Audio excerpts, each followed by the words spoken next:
All right, everyone. How are you doing? This is John Frensley here, and what I want to do is I want to try and show you how I make my dynamics carts. So what you'll see there is you'll see one of my dynamics carts right there. It's on its back with its four wheels right there, and then you'll see the other one right there. So I have a red one and I have a blue one. So let me show you the top of the blue one right here, okay? So what you'll see is I have two handles that are like door handles that I screwed in here, okay? And then these bolts are all holding the wheels in place, okay? So this right here, I meant to measure it before the video started. I think this is plywood, and the plywood is 3/4 of an inch thick. Let me just double check. That's 3/4 of an inch. Okay. Let me make sure I'm reading the inches side. It's not something I'm used to measuring. So 3/4 of an inch thick, and it's 2 feet wide. Okay. So 3/4 of an inch thick and 2 feet wide. So what you're going to want to do is you're going to want to put 4 of these on there. Okay. Now, first of all, this metal bracket right here came from a hardware store, and it's called a caster, and it's something that you would put like at the bottom of a cart that you would push, right? And so there are two types. There's swivel, and you might know that from shopping carts, right? The front two wheels can swivel and point in different directions. Well, these are fixed, okay? These are fixed casters. Now, this right here, this is a rollerblade wheel. This is from a rollerblade, right? Okay. So what I did was I originally purchased this caster, and it had, I purchased 8 of them. 4 of them had this kind of wheel attached to it. Okay. Can you see that metal wheel right there? That was a little bit pricey, but it was worth it. I've had these things for 15 years. And then the other 4 had this. Well, I've kept these wheels this entire time because I use them for rotation and cool stuff like that. So, and they're better than the plastic ones. So if you can find these little caster brackets, okay, with this kind of wheel, then what you do is you're just gonna take your wrench. All right, I have not taken these off in many years, so let's see how it goes. Okay. So I'm going to try, see if I can loosen it up a little bit here. Okay. Sorry. Give me a second here. Okay. I get that on there real good, and I'm going to try and turn that sucker. I'm going to get him out. Okay.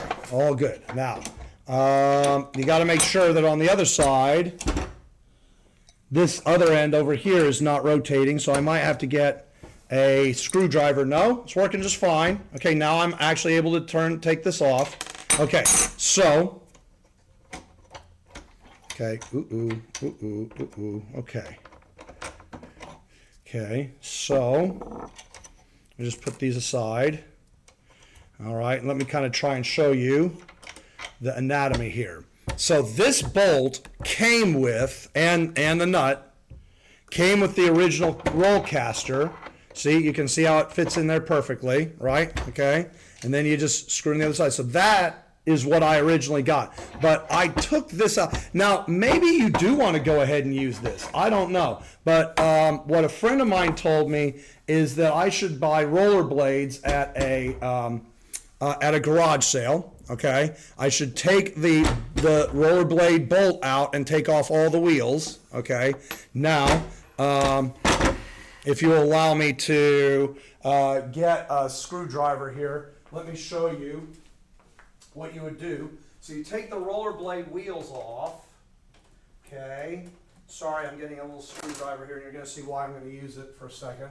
Okay, so this might be too big.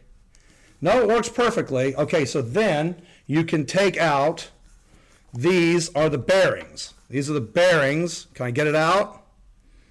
Can I get it out? It's been in there for years. It might be stuck in there real good. But you can take out these bearings, and the bearings are going to have some lubrication in it, but the lubrication is actually supposed to prevent you from going terribly fast. Oop, there it went.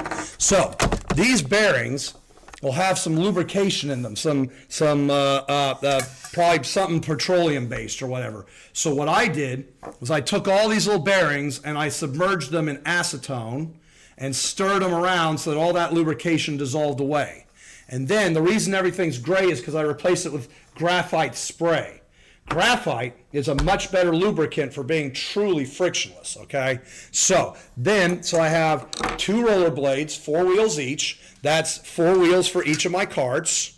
So I take this right here, and then, so these are 1/4-inch bolts, 1/4-20 screw threads. They are about 1.5 inches long. Remember what they look like on the top, okay? They look like these little circular things on the top, okay? Look like these little circular things on the top. Maybe I'll take one out just so you can see what it looks like.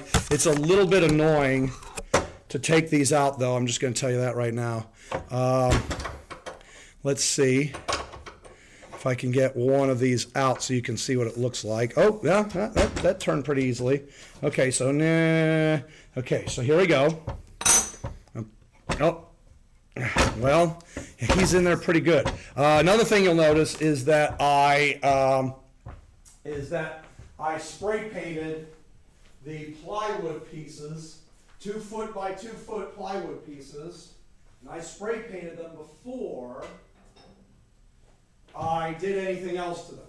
So I got a red spray paint and a blue spray paint, so I could refer to the red and blue carts.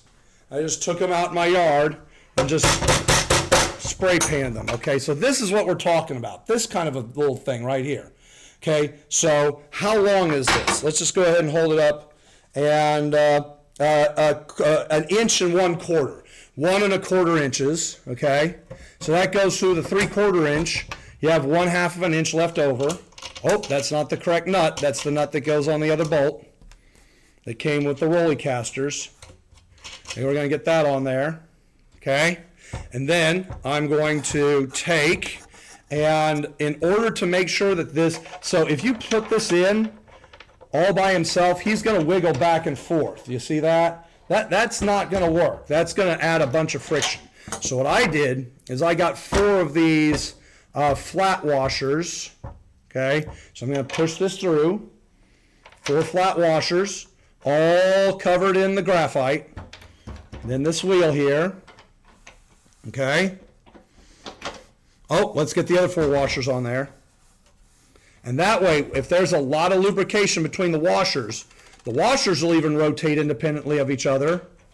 And that'll reduce the friction overall. And you can have some really good dynamics cart demonstrations that can be pretty low friction.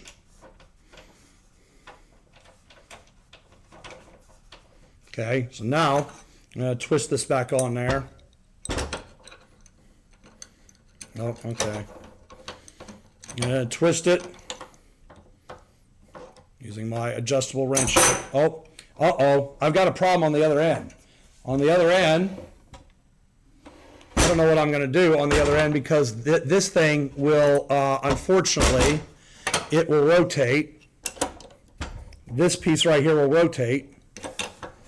But, oh yeah, there it goes. It snaps into place. It snaps into place. So you rotate it, it snaps into place in the caster frame.